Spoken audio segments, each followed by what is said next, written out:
러시아의 침공 가능성에 우크라이나의 여행 금지 조치가 발령됐습니다. 14일 현재 281명의 국민이 체류 중인 것으로 파악된다고 외교부 당국자가 밝혔습니다. 외교부가 지난 11일 우크라이나에 대해 여행 금지 발령을 예고했을 당시 341명이 체류했던 것과 비교하면 60명이 줄었으며 15일까지 약 100여 명의 체류 국민이 추가로 철수할 예정이라고 외교부 당국자는 전했습니다. 한편 미국 정부는 우크라이나 주재대사관을 철수하기로 했습니다. 미국 정부는 앞서 우크라이나 주재대사관 직원의 가족들에게 먼저 철수를 명령한 바 있으며 이날 영국과 미국은 우크라이나 내 모든 자국민에게 철수 권고를 내린 상태입니다. 심지어 현재 러시아의 구체적인 침공 날짜도 거론되고 있습니다.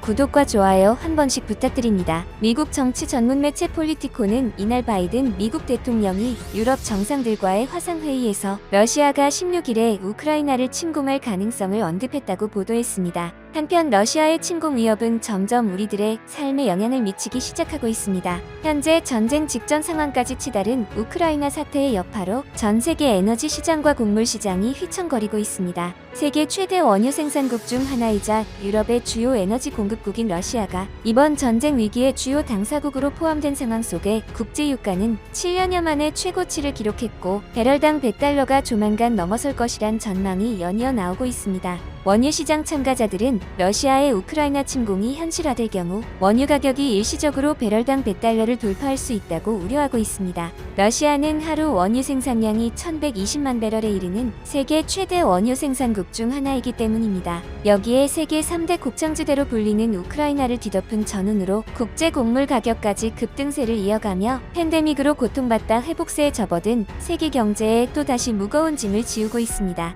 최근 한 달 새 곡물 가격 추이를 살펴보면 상승세는 더 뚜렷한데요. 국제밀 옥수수 가격은 각각 한 달 전 대비 6.38%, 10.08% 급등했습니다. 아르헨티나 팜파스, 북미 프레리와 함께 세계 3대 곡창지대로 불리는 흑토지대를 갖고 있는 우크라이나는 러시아, 카자흐스탄, 루마니아와 함께 세계 4대 곡물 수출국으로 알려져 있습니다. 특히 보리와 옥수수 생산량은 세계 4위, 밀 생산량은 세계 6위를 자랑하는 수준입니다. 미국 농무부에 따르면 세계 밀 수출에서 러시아와 우크라이나 두 나라가 차지하는 비중은 29%로 3분의 1에 가까운 수준이고 옥수수 수출은 5분의 1을 담당합니다. 이런 양국이 전쟁 상태에 빠지게 된다면 세계 곡물 가격이 천정부지로 치솟는 것은 시간 문제라고 전문가들은 걱정하고 있습니다. 이러한 불안감이 심화되며 실제로 세르비아는 식량 대란을 우려하면서 대량의 식량을 주문했다고 CNN이 보도했습니다. 알렉산다르 부치치 대통령은 지난 11일 현지 방송의 토론회에서 세르비아 당국이 소금 3천만 킬로그램과 완두콩 100kg, 밀가루 3천만 킬로그램과 분유 3천만 킬로그램을 주문했다고 밝혔습니다.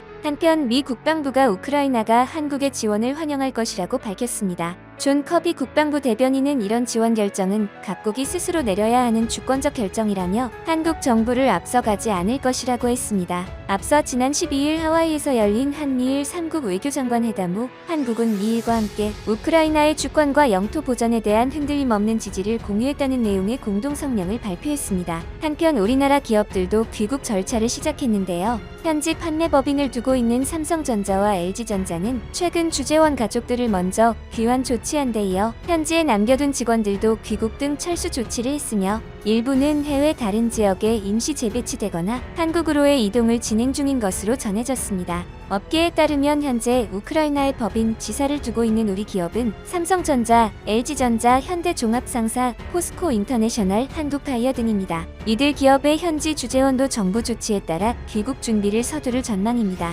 또한 대한항공과 아시아나항공이 전쟁 위험이 고조되는 우크라이나 항공을 지나가지 않는 것으로 확인됐습니다. 대한항공 관계자는 우크라이나 정세 불안에 따라 해당 지역을 우회해 우크라이나 영공을 통과하지 않고 있다고 설명했습니다. 한편 우크라이나 사태로 같이 불안에 떠는 나라가 있죠. 바로 폴란드입니다. 그런데 폴란드는 두렵긴 하지만 앞서 구매했던 K9 자주포 덕에 크게 걱정하지 않는다고 알려졌는데요.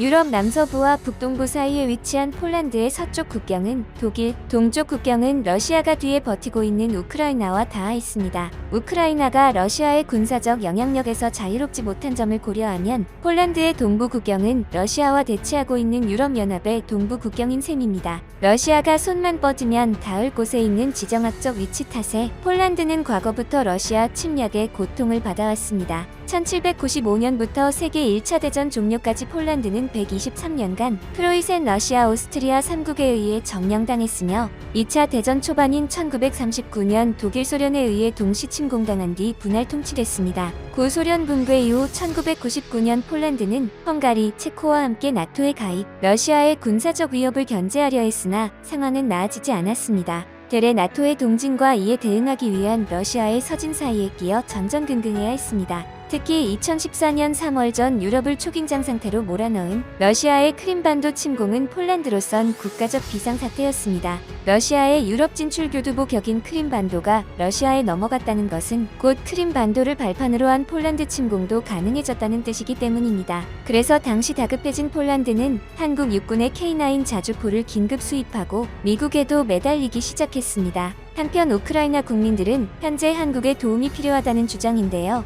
그들이 이러한 주장을 하는 데는 예전에 우크라이나의 경제 성장을 한국이 이뤄내줬기 때문에 지금의 위기도 한국이 도와준다면 극복할 것으로 믿는 것입니다. 2006년 당시 노무현 대통령은 빅토르 유센코 우크라이나 대통령과 정상회담을 갖고 양국 간 우주항공과 방산 군수 분야 협력을 강화하고 과학기술, 직항로 개설, 교육문화교류, 비자 발급 절차 간소화 등 영사 협력 문제에 대해 실질 협력을 모색하기로 했습니다. 한편 당시 협력으로 우리나라는 우크라이나의 인프라 건설과 사업 투자 등 우크라이나의 경제를 활성화시켰습니다. 따라서 우크라이나는 그에 대한 보답으로 구소련, 당시 과학기술을 전수해주겠다는 제안까지 했는데요. 러시아가 우크라이나를 포기하지 못하는 중요한 이유 중 무엇보다 중요한 것은 우크라이나가 과학기술이 발전했다는 점입니다. 구소련 시절 군사기술의 상당 부분이 우크라이나 과학자들에게서 나왔을 정도로 우크라이나는 구소련에서 중요한 위치를 차지했었습니다. 우크라이나의 과학기술이 발전한 것은 유대인이 많기 때문인데요.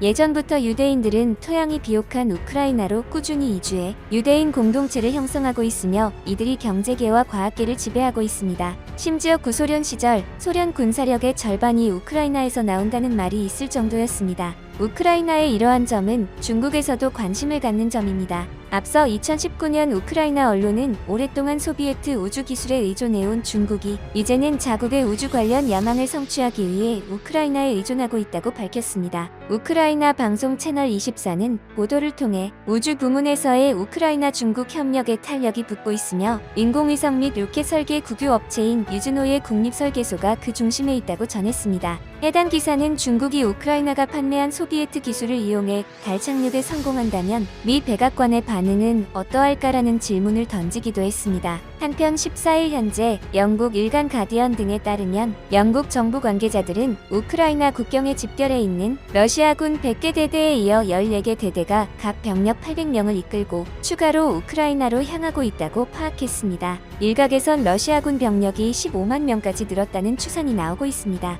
영국은 러시아가 지상군 60% 투입하고 가용 공군력도 2배로 늘린 것으로 보고 있으며 푸틴 대통령이 몇 주에서 길게는 그 이상 현 위기 상황을 끌고 갈 수 있다고 전망하고 있습니다. 한편 우크라이나 전쟁 위기를 조성한 러시아가 실제 침공하지 않아도 이미 전 세계를 상대로 한 싸움에서 이겼다는 영국 언론의 분석이 나왔습니다. 러시아가 이번 위기를 통해 소련 붕괴 이후 약해졌던 존재감을 세계에 다시 제대로 각인시켰다는 것입니다. 실제로 이미 각국 지도자와 시장은 러시아의 행보만 노심초사 지켜보고 있는 현실입니다. 가뜩이나 고물가와 금리 인상 이슈 등으로 하락세에 접어든 세계 증시도 푸틴 러시아 대통령의 입만을 바라보며 전쟁 위기가 부각될 때마다 크게 요동치는 상황입니다. 특히 러시아는 이번 사태를 통해 세계 최대 천연가스 수출국이라는 위상을 이용해 유럽의 영향력을 제대로 보여주고 있다는 평가인데요. 유럽의 주요 지도국으로서 여러 국제적 위기 상황에 앞장서 목소리를 내온 독일조차도 이번 사태에는 위축된 모습을 보이는 것이 현실입니다.